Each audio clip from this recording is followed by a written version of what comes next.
Sudah terkini di posisi jalan. Pasti mana urusnya ini baru pasti urus aja tu lah berada yang jangan betul turun orang ada. 76 dong 76 benar.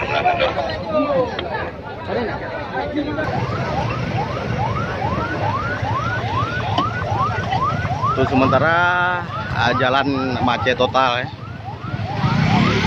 Kejadian pas di depan 1085 Bang Iskandar Perlaki.